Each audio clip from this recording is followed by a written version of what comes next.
सामिन इकराम अस्सलामु अलैकुम रहमतुल्लाहि वबरकातुहू।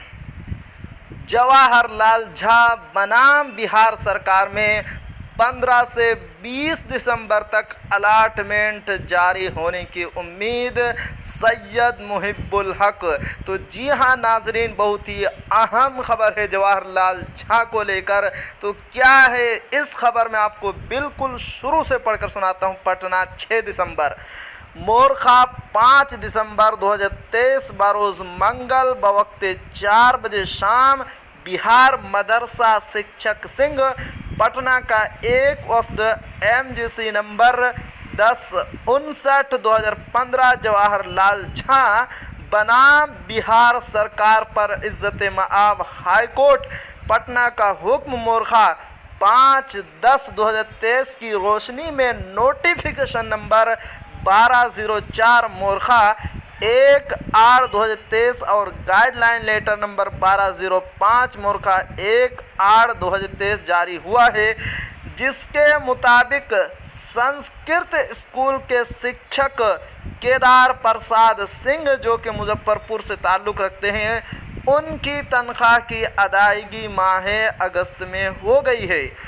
मधुबनी ज़िला में नारायण झा और उनके साथी असातिज़ा की तनख्वाह की अदायगी भी हो गई है।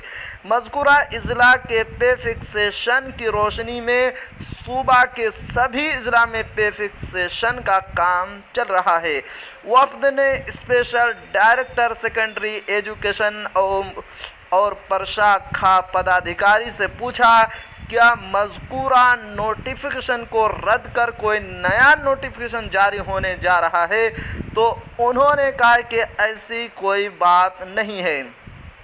वफ़द का दूसरा सवाल था, डिफरेंस तनख्वाह की अदायगी के लिए कब तक अलाटमेंट जारी होगा? उन्होंने जवाब दिया कि इस पर बड़ी तेज़ी से काम चल रहा है। उम्मीद है कि 5 से 20 दिसंबर 2023 तक सभी अजला को अलाटमेंट दस्तयाब करा दिया जाएगा।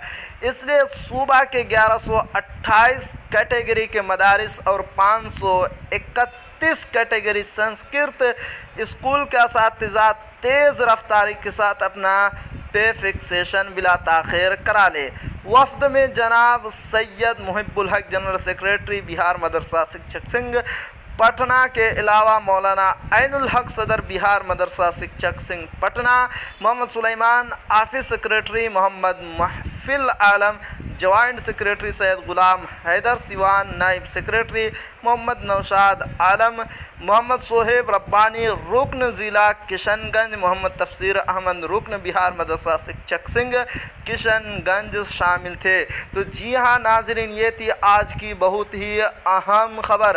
आखिर में आपसे एक छोटी सी गुजारिश है कि अगर आप हमारे चैनल पर नए हैं तो हमारे चैनल को ज़रूर सब्सक्राइब कीजिए और बेल आइकन के घंटे को भी ज़रूर दबा दीजिए, क्योंकि मैं आपके लिए इसी तरह की खबरें लेकर आता रहता